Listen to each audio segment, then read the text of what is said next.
texto que a gente vai continuar estudando, e hoje a aula vai ser muito legal. Aperta os cintos aí, viu? Romanos capítulo 10, verso 14 e 15.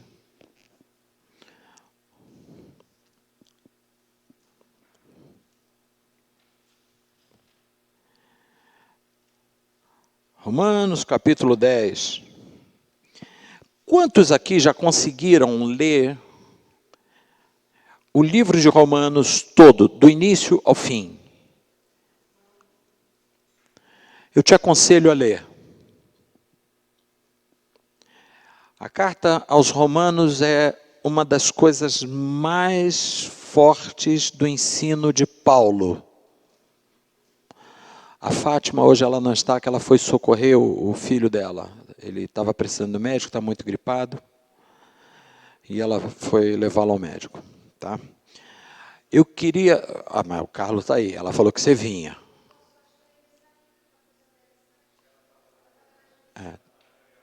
Tá. Então, o que acontece? Eu aconselho você a ler a carta de Paulo. Só para você ter ideia,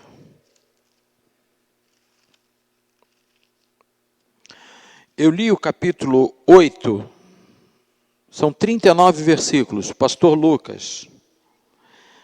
Eu fiquei 3 meses lendo o mesmo capítulo todo dia. Lá na França, foram 90 dias em 39 versículos. Não tem mais aonde rabiscar nada nesse capítulo. Está todo rabiscado. Então, eu aconselho você a fazer uma pesquisa forte no livro de Romanos. Todos acharam? Vamos ler versos 14 e 15. Diz assim: como, pois... Deixa eu pegar do 13. Porque todo aquele que clamar o nome do Senhor será salvo.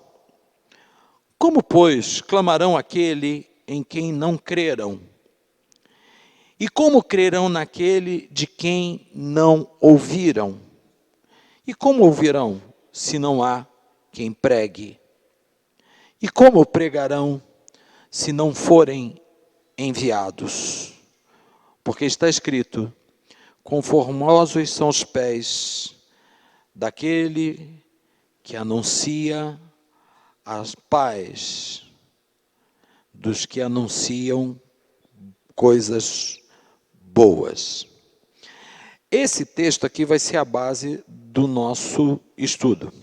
Bom, nós passamos janeiro falando, 5 de fevereiro começou o Bible. Apóstolos. Está aqui.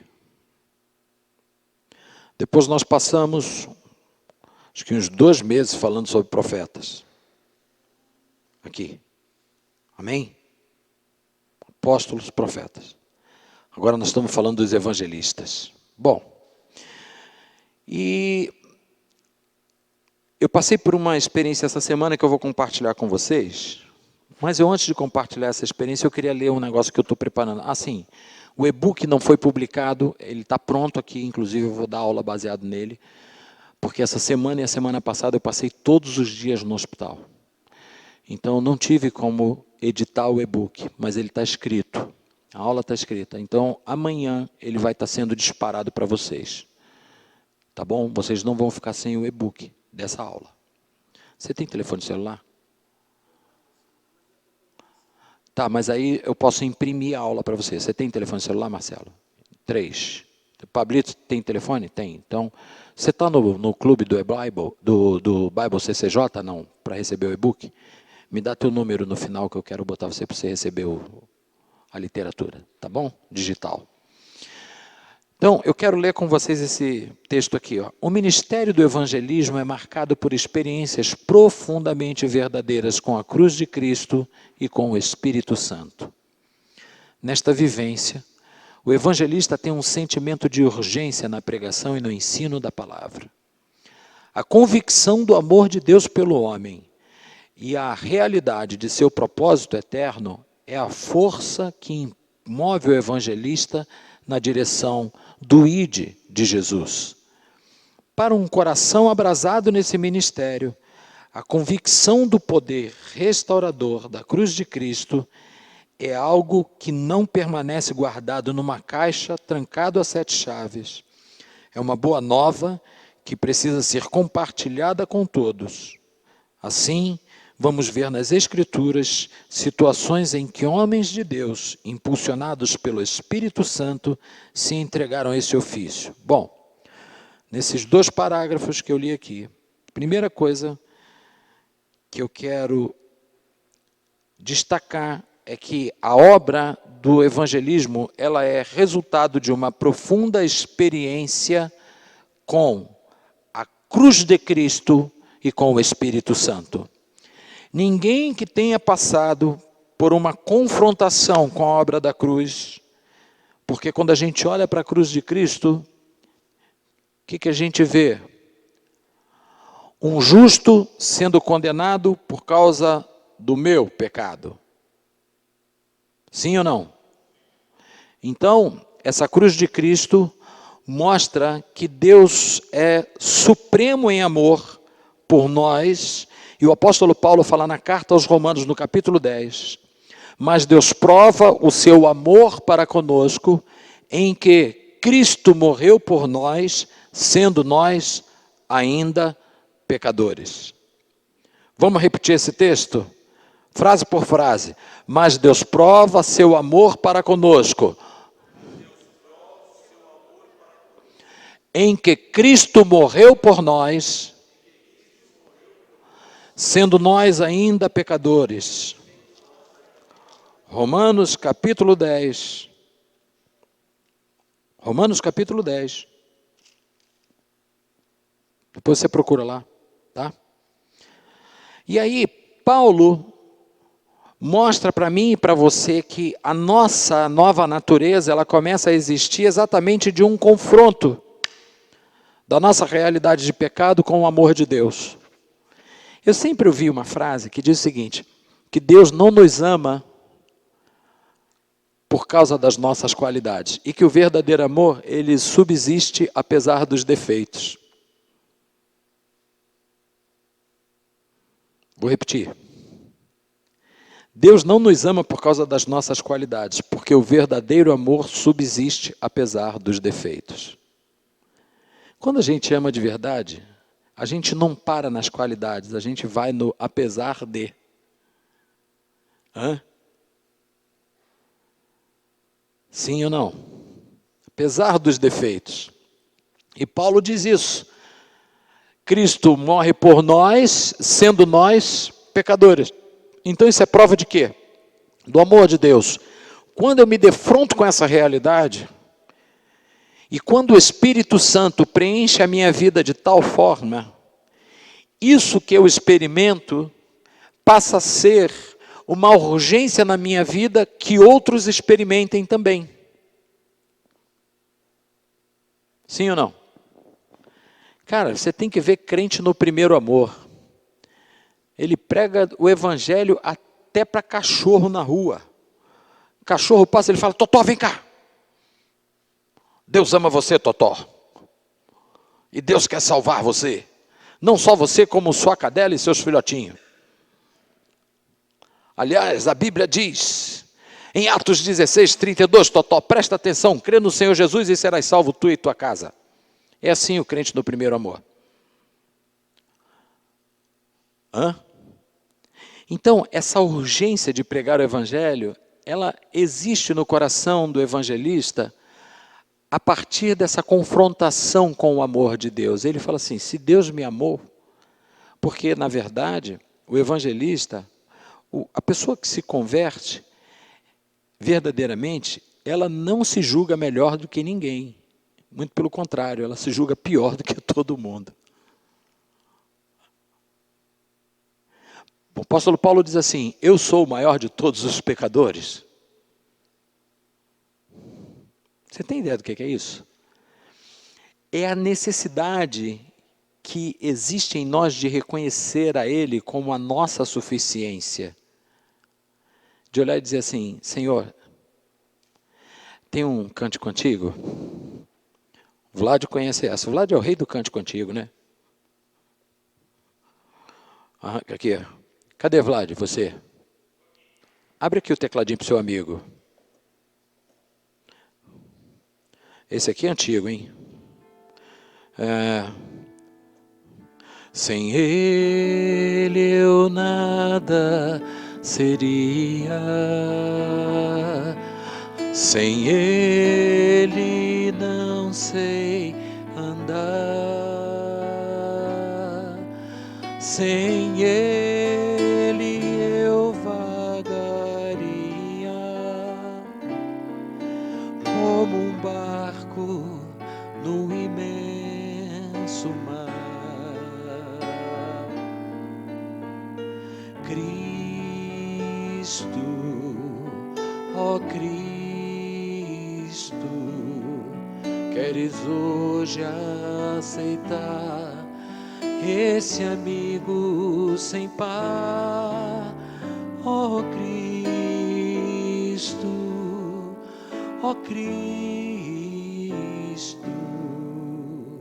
sem ele é tudo em vão.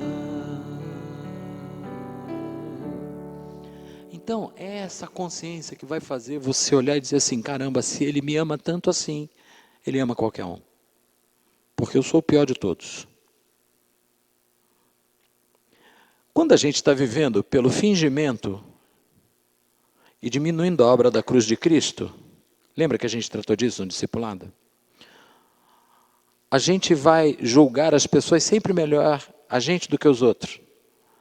O parâmetro vai ser o seguinte, eu sou ruim, mas não sou igual fulano, ele é pior do que eu. Mas é assim, irmão. O ser humano é assim. Só que quando a gente é inundado pela misericórdia de Deus, pelo amor de Deus, pela obra do Espírito Santo, você fala assim, Jesus, mas que tranqueira que eu sou, hein? E o Senhor me amou. Eu preciso falar isso para outras pessoas. Então você parte na direção de transmitir isso para outras pessoas. João capítulo 4 mostra isso na mulher do poço de Sicá. Quem conhece essa história? A mulher conversou com Jesus, acho que nem meia hora, irmão. Sabe qual foi o resultado? Ela largou tudo que tinha para fazer e foi lá para a cidade. Olha, ei, chega aí, galera. Encontrei o Messias. E o que acontece é que hoje em dia, muitos de nós vivemos dentro da igreja.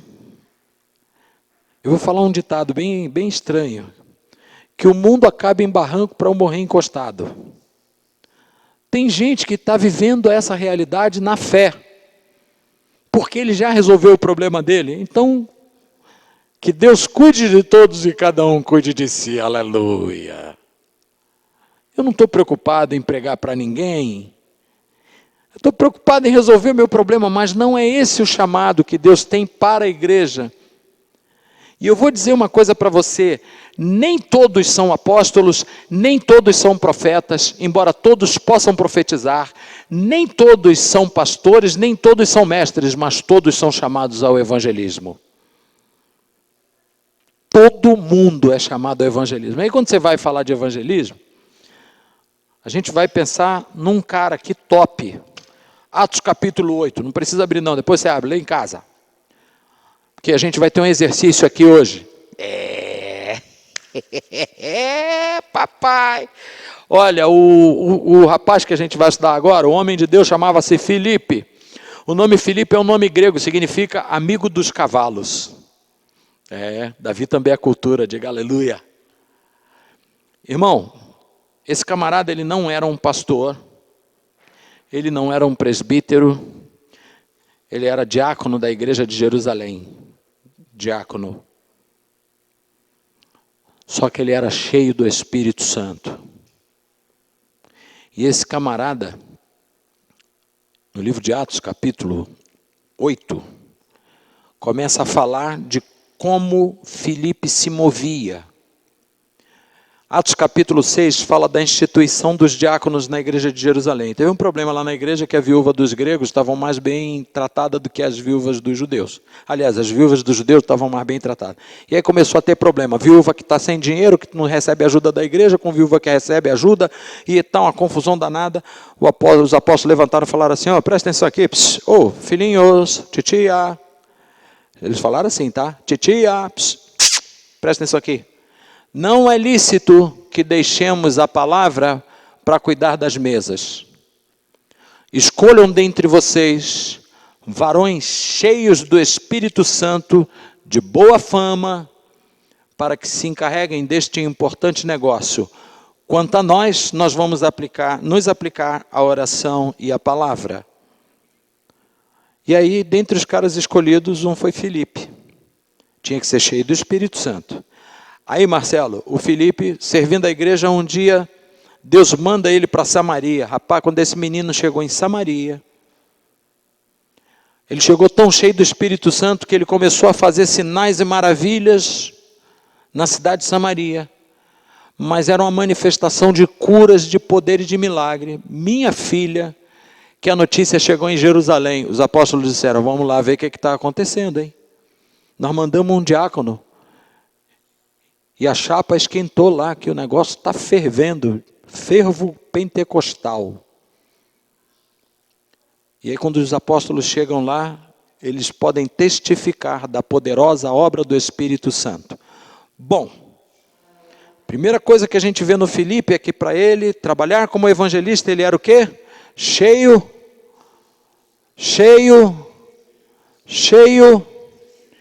Você lembra que eu preguei domingo a respeito de ser cheio do Espírito Santo? Você lembra qual foi a aplicação que eu te dei? O exemplo da peneira. Ser cheio do Espírito Santo não é você fora da presença, é você mergulhado no Espírito. É você ter uma vida de profundidade com o Espírito Santo. Porque a gente pensa no cheio, uma medida de água dentro de um copo. Na concepção bíblica, cheia o copo dentro da água. É diferente, hein? Não é a água enchendo o copo, mas é o copo dentro da água. É diferente, sim ou não? Então, o Filipe era cheio do Espírito Santo, ele tinha uma outra coisa, ele era obediente. Rapaz, se existe um negócio que dá trabalho para Deus, é crente desobediente. Evangelista não pode ser desobediente. Não pode. Olha para o seu irmão e fala assim, não desobedeça. Não pode ser desobediente. Deus vai falar com você assim. Você está num lugar e o Senhor fala assim com você. Você está olhando um cara assim, com uma cara bem de mal, né? Do outro lado da rua. Aí Deus fala assim com você. Vai lá e fala para aquele cara que eu o amo. E que eu quero salvá-lo. Você está doido, Jesus. Irmão, não dá para você viver uma realidade de servo de Deus e de ministro de uma nova aliança se o teu coração é um coração acovardado e medroso. Não dá. O apóstolo Paulo escreve na carta a Timóteo, porque Deus não nos deu espírito de temor, mas de fortaleza, amor e moderação. Então você estufa o peito e fala, o Senhor é por mim, que pode me fazer o homem. Você sabe, os apóstolos eles pregavam quando os caras diziam para eles assim, se você pregar, você morre. Então a gente vai pregar. Se fosse com a gente hoje.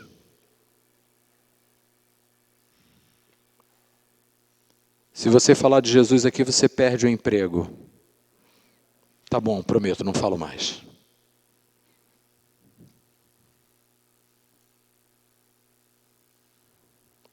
Então Filipe era cheio do Espírito Santo, era obediente. E outra coisa, ele era disponível para a obra de Deus. Qual é a sua definição de disponível? Livre.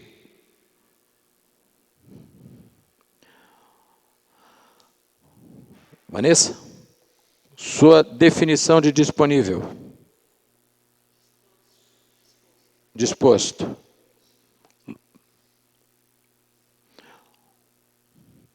Márcio Varanda, sua definição de disponível.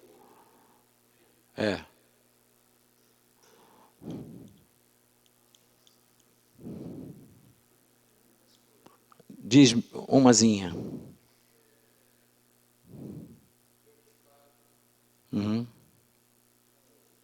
Com outro. Presta atenção. Eu entendi o que você falou. Se envolver com outro, empatia. Tá. Se a gente for pensar em disponível, a tendência de muitos é pensar em desocupado. Desocupado? É. Eu não estou fazendo nada, eu posso fazer isso agora. Não é assim? Tipo, eu estou precisando que alguém vá pegar o meu carro e ir até o mercado para trazer um galão daquele de água. Entendeu, Giro? Aquele galãozão de água. Eu dou a chave do meu carro. Fulano, por favor, nós estamos precisando de água aqui na igreja, vai lá e compra um galão de água. O camarada a quem eu pedi isso, ele está limpando o banheiro da igreja. Aí ele diz assim, apóstolo, eu não posso ir, porque eu estou ocupado. A gente vai ser tendencioso a dizer que essa pessoa não está disponível, sim ou não? Como é que a Bíblia vê o disponível? Para Deus, disponível é aquele que, estando ocupado, se desocupa para servir ao propósito de Deus. Por que você riu?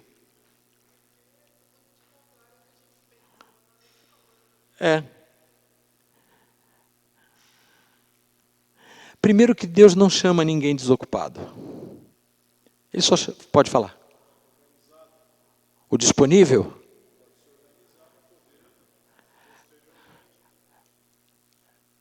Mas aí eu não estou te falando de uma característica, eu estou te falando, aí você organizado está falando tipo da maneira que a pessoa vai agir para poder produzir. Entendeu? Estou te dizendo no momento que você é chamado, quando Deus fala assim, vai. Qual é a tua resposta?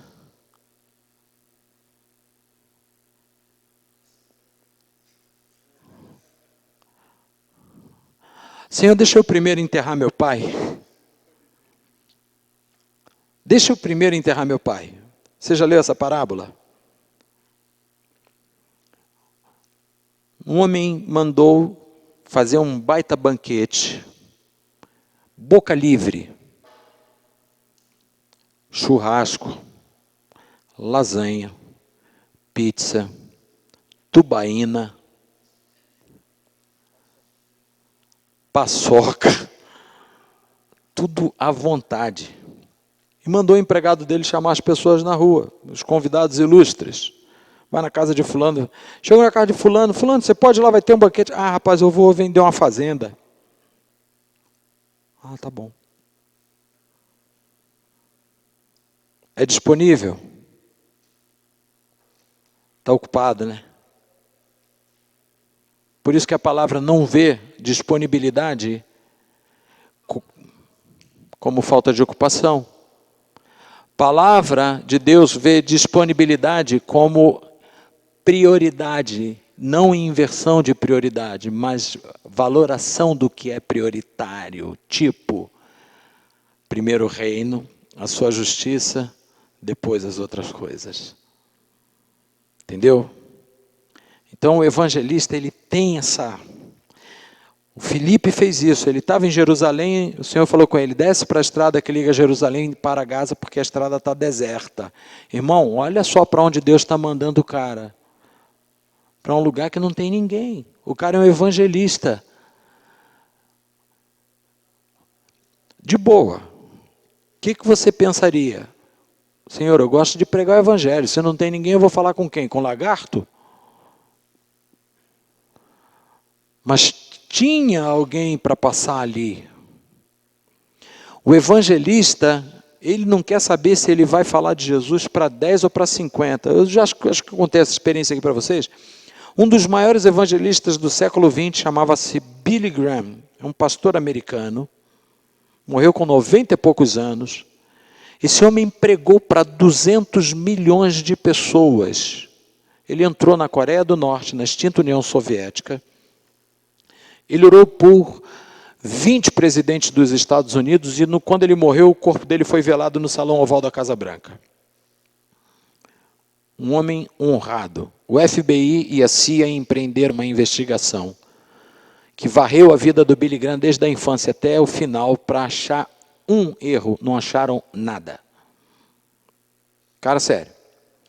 Ele está pregando numa conferência, quando ele fez o apelo, irmãos, ele fez uma conferência em Los Angeles, no estádio que teve a Olimpíada de Los Angeles, na década de 80, o estádio estava mais lotado do que na abertura da Olimpíada.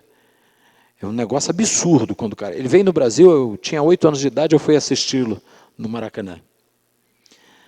E quando ele pregava assim, que ele fazia o apelo, as pessoas iam à frente.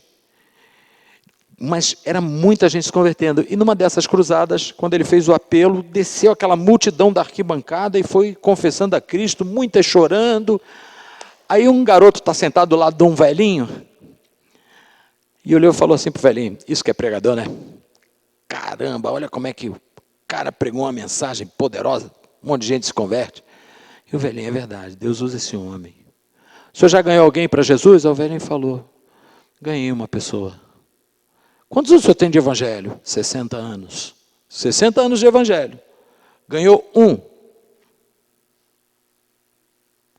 Você diria que esse cara é o quê? É um bocó. Sim ou não? 60 anos de evangelho ganha um, rapaz. Foi isso que o rapaz pensou. Cara, 60 anos de igreja, você ganhou um. Ele falou, é. E esse miserável que você ganhou está vivo? É o pregador da noite. O cara ganhou um que ganha 200 milhões de pessoas para Jesus. Alô, o evangelista, ele trabalha dentro de uma visão que não é ele que pode promover a salvação de 200, mas ele quer ganhar um ao menos que mude a vida de uma cidade inteira. Foi o que Jesus fez com a mulher do Poço de Sicá. Ele ganhou uma mulher, a mulher entrou na cidade e falou assim, achei o Cristo. Os caras falaram, uau, manda ele ficar aqui conosco. Jesus ficou 2 dias na cidade por causa de uma mulher. Você não sabe o resultado de alguém, quando você fala de Jesus para uma pessoa, o que isso pode gerar. Amém? Ou você tem uma bola de cristal que vai te dizer... Não. Você tem que trabalhar para que as pessoas cheguem a Jesus. Amém ou não? Glória a Deus. Você entendeu isso, né? Estou acabando para a gente passar para um outro negócio. Bom, quando você vai falar do Evangelho, você tem que ter uma mensagem. Amém ou não? Qual é a mensagem do Evangelho? Uma vez Flamengo. É isso ou não? Hã? Qual é a mensagem do Evangelho? Sim. Então é o seguinte, nós temos uma mensagem muito simples, porque a mensagem do Evangelho, ela precisa ser clara, ter clareza. O que é ser uma mensagem clara? Ela precisa ser compreendida com facilidade. Você não pode ficar falando de tratado teológico de Charles Rogers para um cara que não sabe nem que é pecador. Então você tem que ter uma mensagem clara do Evangelho. Isso aí eu quero que você anote, porque a coisa é rápida e rasteira. 4 leis espirituais. Quem já ouviu falar dessas 4 leis? 4 leis espirituais. Você vai aprender isso para você se tornar um evangelista, hein? Amém? Primeira coisa, primeira lei espiritual, ela fala do amor de Deus. Deus amou incondicionalmente todos os homens. Incondicionalmente quer dizer que não importa se ele é bandido ou gente boa. Deus amou. Qual é o texto bíblico que me mostra essa lei? João 3,16. João 3,16. Vamos recitar esse texto? Porque Deus amou o mundo de tal maneira que deu o seu Filho unigênito, para que todo aquele que nele crer não pereça, mas tenha a vida eterna. Vou te dar uma notícia. Isso é texto que qualquer criança precisa saber, quanto mais nós. Se vira e decore esse texto. Tem gente que consegue... Vou contar uma experiênciazinha. Quando eu era pastor lá no Rio de Janeiro, tinha um diácono na minha igreja que o camarada era vascaíno doente. Para ser vascaíno já tem que ser doente, né? Já tem que ter um percentual de leso, né? Porque o Vasco é vice, e alguém já me disse que ser vice é mais inútil do que cinzeiro em motocicleta. Não serve para nada. E esse diácono, ele era tão fanático pelo Vasco, que era uma coisa absurda. Um dia ele me chega na igreja e fala assim, estou muito triste. Eu falei, o que houve, meu irmão? Meu filho me chamou de burro. Aí eu olhei para ele. Quando eu estou olhando, o filho entra na igreja com a camisa do Vasco. Falei assim, ele tem alguma razão no que ele fala. Ele olhou para mim e falou, que isso, apóstolo? Eu falei, ele tem razão no que ele fala. Você ensinou seu filho o hino do Vasco? Ele falou, ensinei. Você ensinou seu filho a amar o Vasco? Ensinei. Você já levou ele quantas vezes para assistir jogo do Vasco? Ele, várias. Eu falei, está explicado, você realmente é muito burro. E seu filho vai ser a sua cópia. Porque você deveria ensinar o seu filho a amar a Deus, a conhecer a palavra de Deus. Porque amando a Deus e conhecendo a sua palavra, ele te amaria e te respeitaria. Porque lá na palavra diz assim, vós filhos, obedecei a vossos pais em tudo. Mas você preferiu ensinar a escalação do Vasco para ele. Então existem pais hoje que preferem ensinar o filho a ser corintiano do que ser de Jesus. Diga misericórdia. O cara consegue amar mais o Corinthians do que a Cristo, irmão. Vai ser abestado assim no quinto dos infernos. Você me desculpe a franqueza, mas é o que está acontecendo nos dias atuais. E aí a gente não ensina o amor de Deus para os nossos filhos e não ensina a palavra para eles. Aí vem a Anitta e ensina a eles como rebolar bonitinho. Então, primeira lei espiritual, Deus amou a todos. Qual é o texto? João 3,16. E aí, mais ainda, dentro dessa lei espiritual, o que é que ela diz? Que Deus amou todos os homens e Ele tem um plano maravilhoso para todos os homens. Que bacana. João 10:10. Eu vim para que tenham vida e a tenham em abundância. Lei espiritual. Primeira. Segunda lei. O homem é pecador e está separado de Deus. Por isso, ele não pode viver o amor e os planos de Deus, porque está separado. Primeiro texto que vai comprovar essa lei espiritual, que faz parte da nossa pedagogia evangelística, é Romanos 3:23. E o que diz lá? Simples, está aqui. Aleluia, fale bem alto. Todos pecaram e estão separados da glória de Deus. Romanos 3:23. Vamos falar isso junto? 1, 2, 3.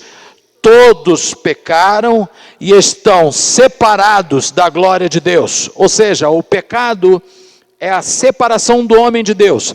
A palavra pecado em grego é hamartia, que significa errar o alvo. E ela também tem uma outra palavra para definir morte, que é thanatos, que significa separação de Deus. Por isso que em Romanos 6, 23, Romanos 3, 23 diz que todos pecaram e estão separados da glória de Deus. E Romanos 6, 23 diz que o salário do pecado é a morte. Mas o dom gratuito de Deus é a vida eterna em Cristo Jesus. Então significa que somente podemos entender essa lei espiritual a partir das Escrituras. E aqui, o homem é pecador. Aí tinha um cara na igreja que o pastor estava pregando. Porque todos pecaram e destituídos estão da glória de Deus. Aí o cara levantou lá no meio e falou assim, eu não. Aí o pastor parou, olhou, como assim? Aí falou, não.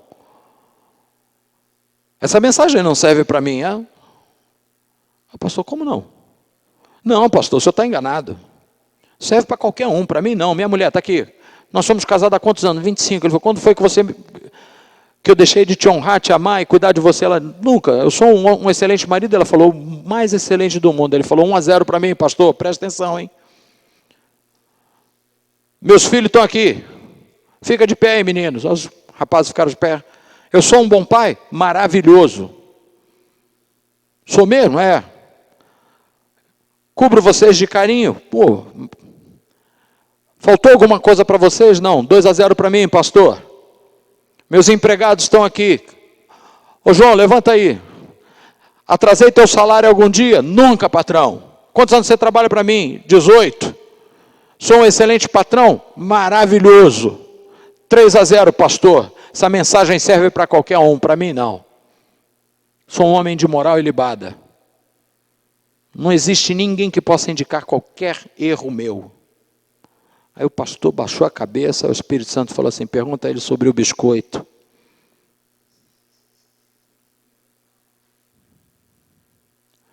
O pastor olhou e falou assim, mas e o biscoito? Aí o cara parou, olhou e falou assim, como é que é, pastor? É o biscoito.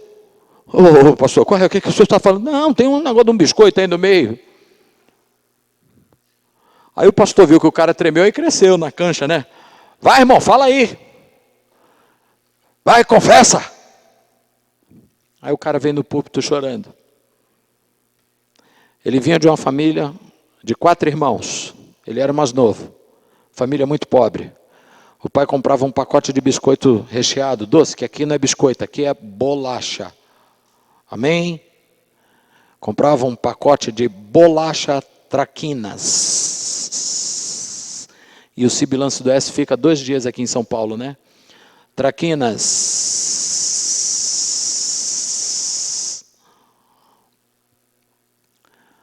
E era assim, come uma, cada um, e guarda o restante para o dia seguinte. O garoto olhou, viu onde guardou, quando todo mundo foi dormir, ele foi lá e nhaca. Dia seguinte, papai foi dar biscoito para os filhinhos, bolacha para os filhinhos. E não tinha mais bolacha. O pai chamou, foi você que comeu? Não, não foi eu, foi você? Não, foi você não. Chamou no mais novo, foi você? Não. O pai falou assim, ele é o mais novo, não ia mentir. Pegou os outros 3 e largou no cinto.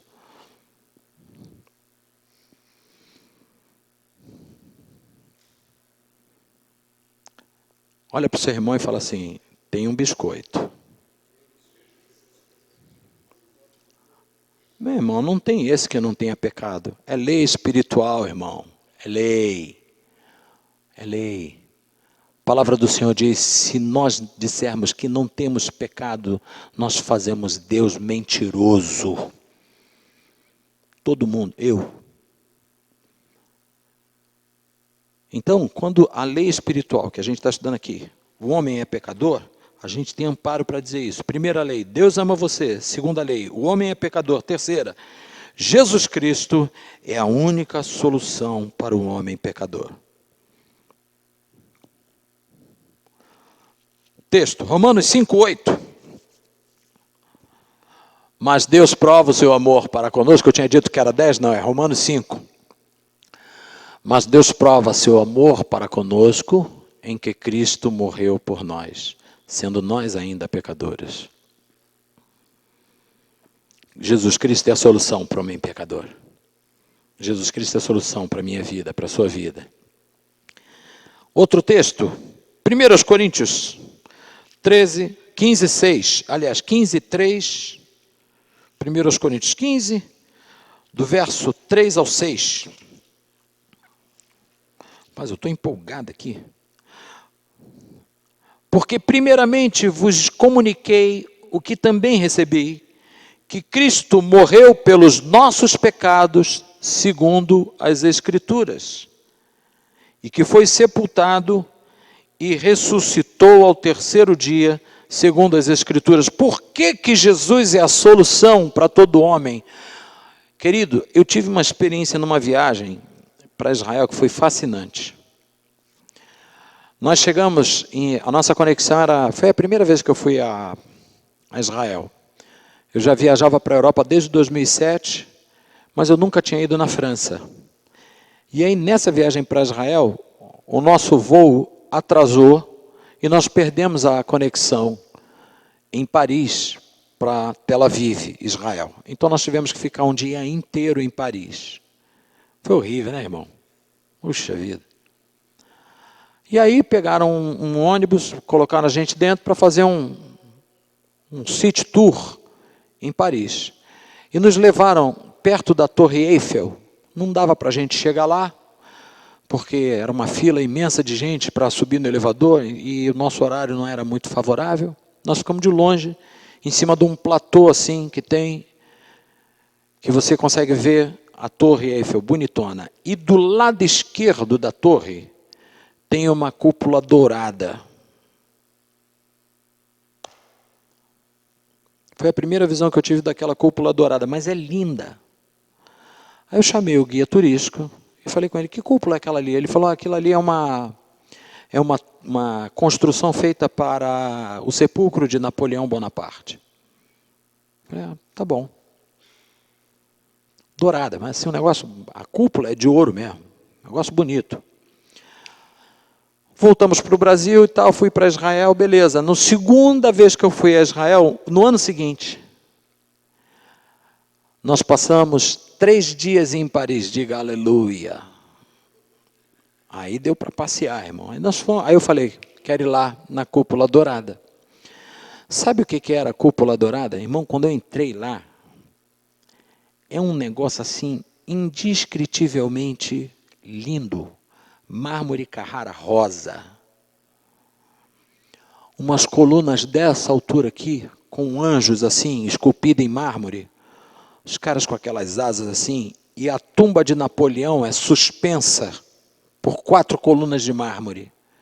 Mas pensa numa tumba que é daqui naquela parede, aquele troço de mármore, com o caixão dele ali dentro, guardado por 12 anjos, e uma foto pintada de Napoleão Bonaparte com roupas de imperador romano. Aí o guia falou, os restos mortais dele estão aqui. Eu falei, legal. Saí de Paris, depois dos dias em Paris, fui para Israel.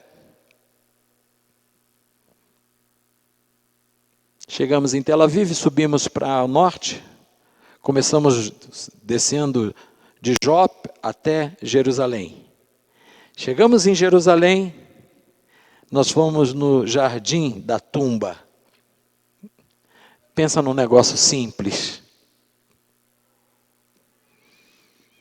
Simples, irmão, mas um jardim lindo, lindo, lindo, lindo, lindo, lindo, lindo, mas um sepulcro assim, cavado numa rocha. Só que tem uma placa na entrada. He's not here. He's risen. Ele não está aqui. Ele ressuscitou. É por isso que ele é a resposta para todo homem. Porque se ele estivesse como Napoleão, ele não resolveria o seu problema e nem o meu. Aí, alguém pode dizer assim, mas como é que você pode chegar à conclusão de que essa ressurreição de Jesus é verdade? Falei, querido, o que não faltam são evidências. Não tem uma linha histórica dele escrita? Não, mas tem o relato de Flávio Joséfo e de outros historiadores da época que comentavam uma história de um homem judeu chamado Jesus, que era defunto, mas segundo os seus discípulos, ressuscitou. Você vai falar assim, não, mas isso aí é o escrito histórico. Então, vamos no aspecto filosófico. Eu vou te colocar diante de um exemplo. Digamos que eu chegasse para você e dissesse aqui agora, irmãos, eu morri, passei 3 dias no sepulcro e ressuscitei. Estou aqui para proclamar que através de mim você, Anselmo, pode ser salvo. Você seria capaz de dar a sua vida por essa história que eu te falei?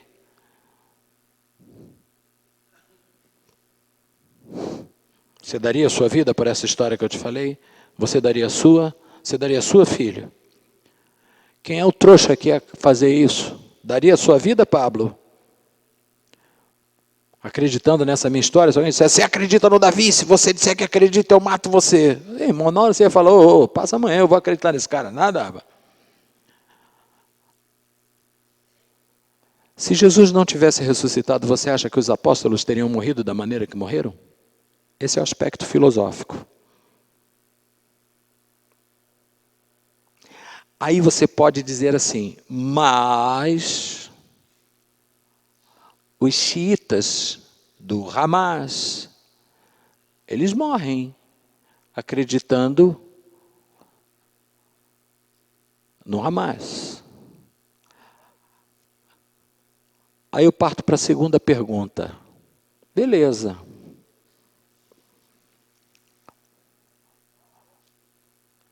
Me diz um que foi liberto do poder dos demônios pelo nome de Maomé.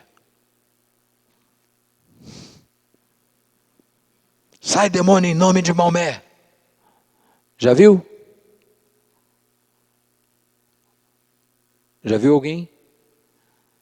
Agora eu digo a você que eu já vi gente com vida torta expulsar demônio no poder do nome de Jesus Cristo. Me explica. Entende por quê? A ressurreição é fato. Então é por isso que Jesus é a resposta para todo homem. Não somente porque ele morreu, mas porque ele ressuscitou. O apóstolo Paulo diz, se nós não cremos que Jesus ressuscitou dentre os mortos, a nossa fé é uma bobagem. Porque a nossa fé se apoia exatamente não só na morte de Cristo, mas na ressurreição. Essa é a terceira lei. Por que Jesus é a resposta para todo homem? Dentro da terceira lei, João 14,6. Eu sou eu sou a verdade. Eu sou muito bem, Elaine. Observe que ele diz que eu sou o caminho. Significa artigo definido que não tem outro caminho. Se ele diz que ele é a verdade, acabou. Se ele diz que ele é a vida, acabou. Por isso que ele é a resposta para todo homem. Então essa lei espiritual, ela é fato. Não existe um único ser humano na história da humanidade que tenha dito, eu sou o caminho. Buda disse que ele não sabia qual era a verdade. E Jesus olhou e disse, eu sou a verdade. Confúcio disse, qual é o caminho? Jesus disse, eu sou o caminho. Então, filosoficamente, ou Jesus era maluco, ou ele estava mentindo, ou então ele era realmente tudo isso. As opções são excludentes. Por isso que ele é a resposta para a nossa vida. Quarta lei espiritual. Posso ouvir um aleluia? Eu falei tanto de Jesus, você nem falou nada, parece até que eu estava falando. Quem é o atacante do Corinthians, hein, velho?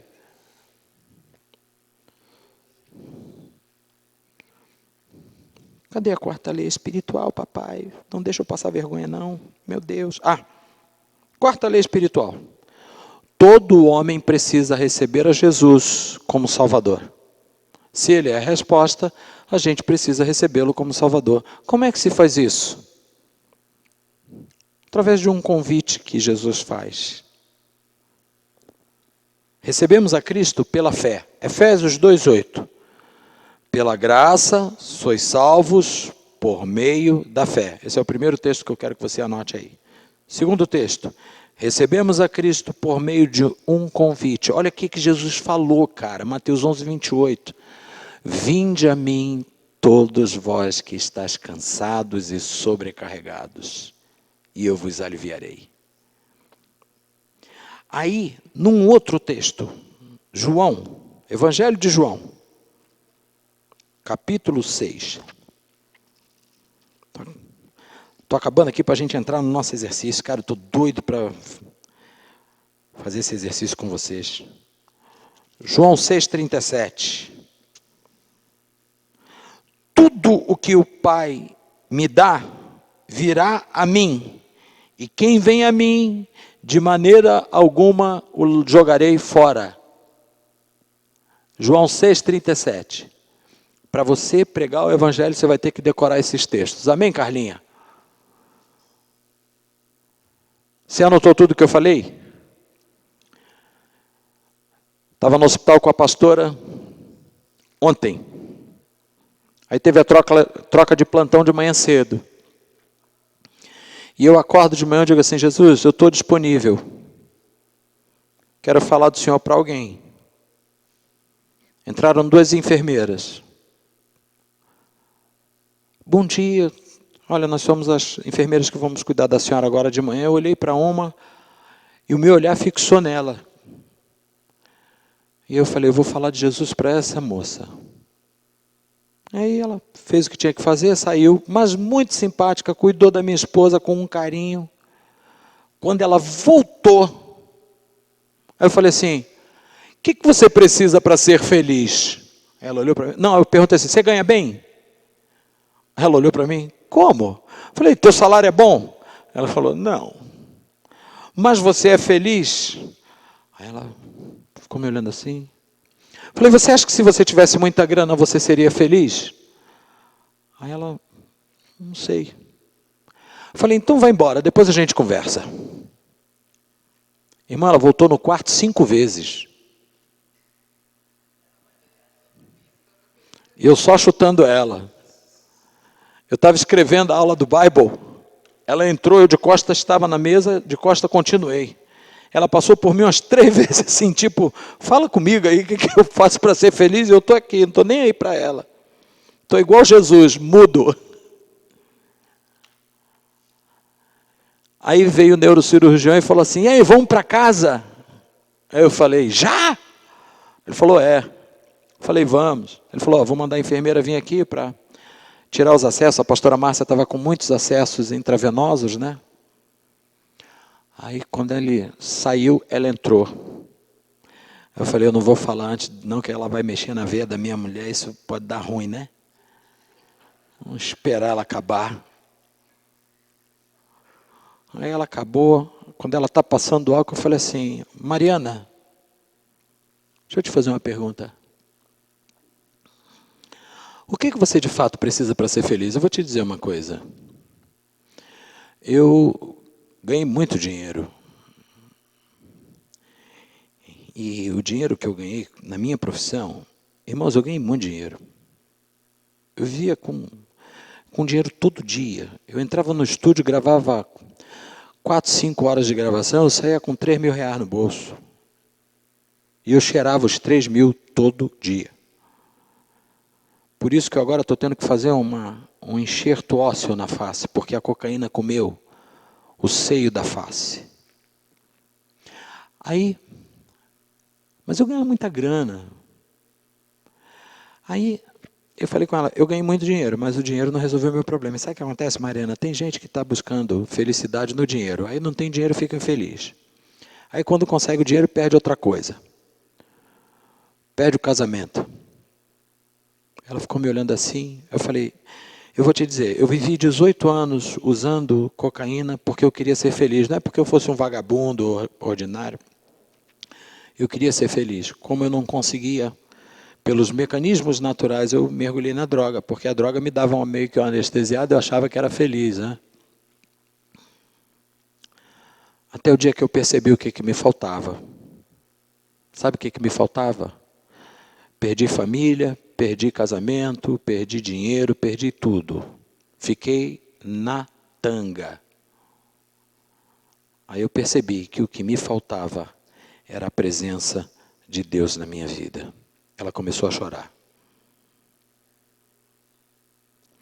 Falei, Mariana, o que Deus está querendo dizer para você é que Ele é tudo o que você precisa.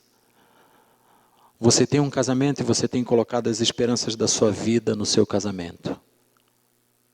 Não. A esperança da sua vida é Jesus.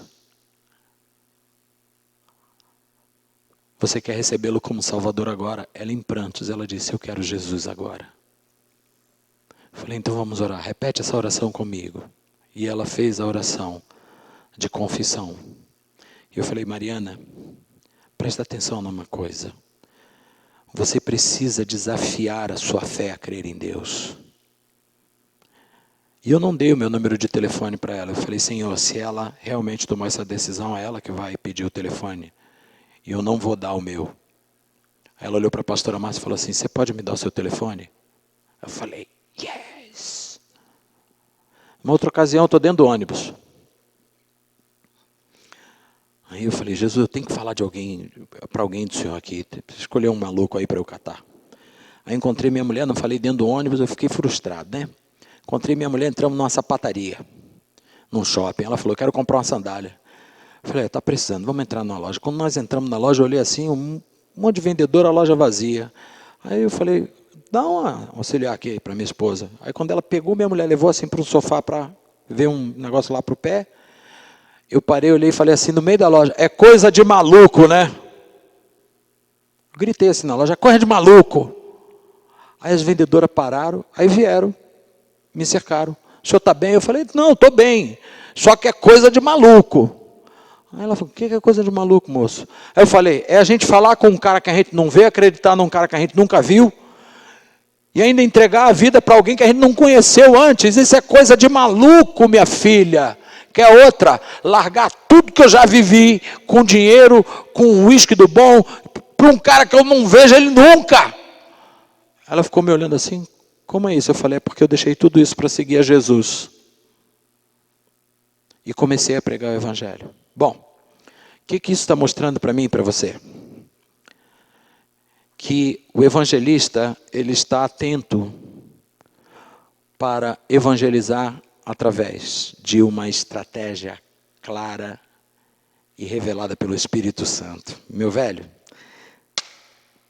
olha que coisa interessante. A gente já tratou das leis espirituais, que é a mensagem do Evangelho. Agora nós vamos falar da estratégia. Primeiro, você tem que ter oração. Tem que ter uma vida de oração para você ser um evangelista. Amém ou não? Você tem que ter uma vida de oração, meu.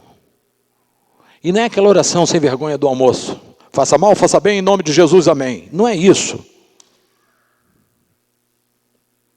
Não é isso. É, sabia? Já tem gente que ora assim. Faça mal, faça bem, em nome de Jesus, amém. Oi? Ah.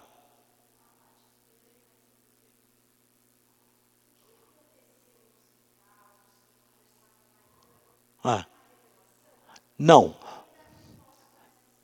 Tá, sabe o que foi? Uma estratégia. Foi uma estratégia. Foi no Espírito, uma estratégia que o Espírito Santo colocou no meu espírito. Pergunta se ela é feliz. Mas a gente tem que ter percepção para, por exemplo, nesse âmbito da estratégia, eu vou chegar nesse ponto aí. Vida de oração. Amém? Atos 16. Paulo entrou na cidade de Filipos, para onde ele foi? Foi para a praça, irmão, orar. Ele foi para o lugar onde as pessoas convergiam. Senhor, eu quero ser um evangelista, eu vou ficar lá na CCJ, de segunda a segunda, papai. Deus vai falar e diga, sai daí. Se você quer ser um evangelista, você tem que estar onde as pessoas precisam ouvir a palavra. Amém ou não? Segunda coisa. Compartilhe seu testemunho de fé. Por isso que a mensagem tem que ser fruto de uma experiência pessoal com Jesus. Você já pensou você evangelizando? Não, porque a minha mãe se converteu. E ela aceitou Jesus e a vida dela mudou. Aí o cara vai olhar para você e falar assim, é a sua? Não, a minha continua uma porcaria, mas a da minha mãe... Sabe o que esse cara vai falar para você? Passa amanhã. É a sua fé, é a sua experiência. Você precisa ter uma experiência convicta com a mensagem do Evangelho. Então você precisa ter uma vida de oração e uma experiência de verdade com Jesus. Terceiro ponto. Você precisa conhecer. Menino, você precisa conhecer as 4 leis espirituais que eu falei para você. Porque ela vai ser o instrumento que você vai começar uma conversa.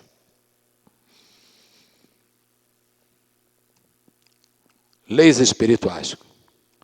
Qual é a primeira? Deus amou a todos. Qual é a segunda? O homem é pecador. Qual é a terceira? Só Jesus é a resposta. Qual é a quarta?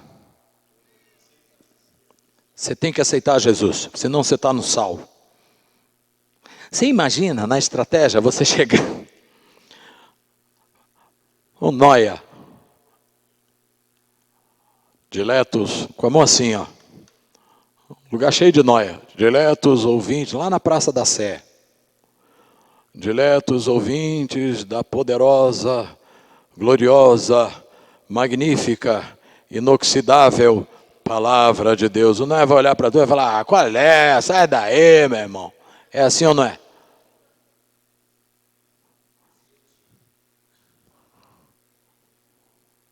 Você tem que ter estratégia.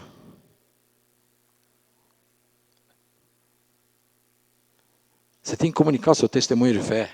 Não é a fé do outro, é a tua experiência.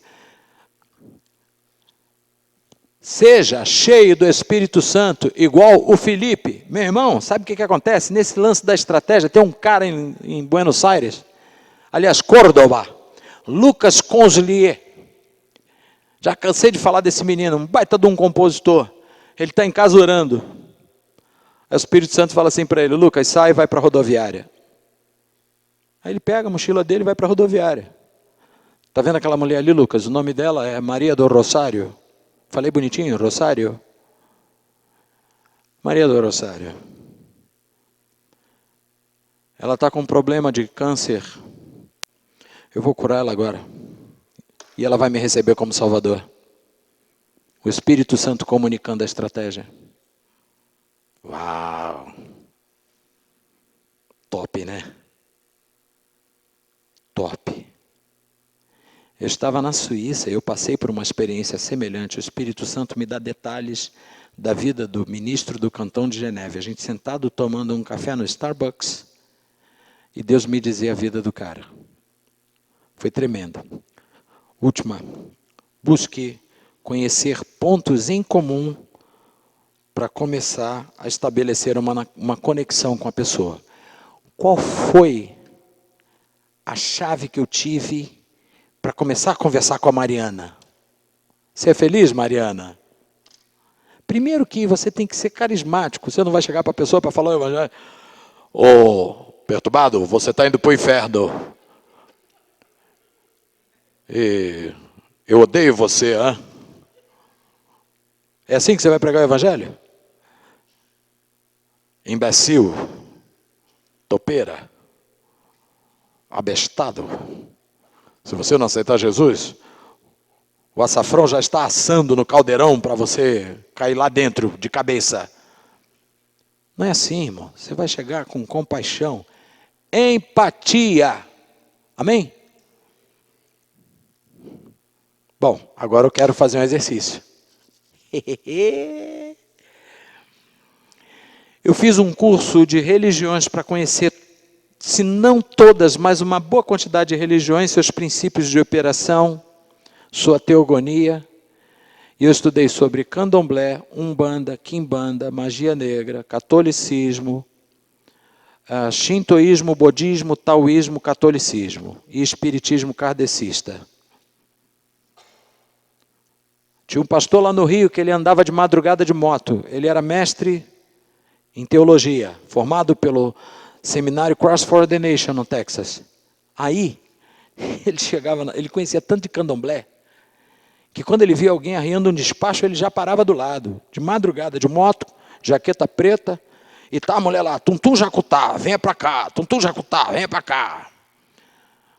E ele parou, olhou e falou assim, quando a mulher riu tudo lá, ele falou assim, está faltando um negócio. Aí a mulher falou, o que está faltando? Ele falou, a água das almas. Aí, ai meu Deus, aí foi lá, comprou uma garrafa de água mineral na birosca, voltou, botou lá, quando botou lá no negócio, aí ele olhou para ela e falou assim, agora eu vou te falar da água da vida. Ganhou uma macumbeira para Jesus. Diga, estratégia. Então, a estratégia que Deus vai te dar é resultado da tua busca por conhecimento e por experiências. Então, estude. Leia jornal. Jovem Pan, irmão, diga aleluia.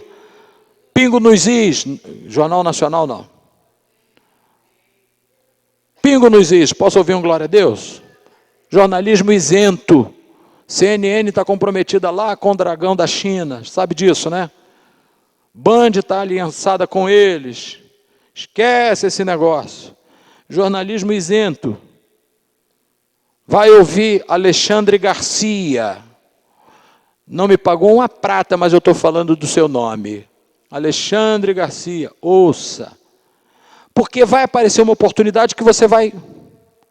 Você está num ambiente que só tem político. Qual vai ser o assunto que você vai abordar? Qual é o gatilho que você vai acionar para falar do reino de Deus? Eu estou vindo de Congonhas para a igreja. Está aquele negócio, o acirramento entre Bolsonaro e o resto do Brasil. Aí o camarada chegou para mim, aí quando eu vi que o cara estava, um negocinho do PT assim no volante, né, a estrelinha, eu falei assim, ô bonitão, você é de esquerda? Aí ele falou, sou. E o senhor? Eu falei, nem de esquerda, nem de direita. Aí ele falou, isso é o quê? Centro? Eu falei, não, do alto. Aí ele falou assim, como é isso? Eu falei, eu prego a justiça do reino de Deus. Falou? Aí preguei o evangelho para o cara.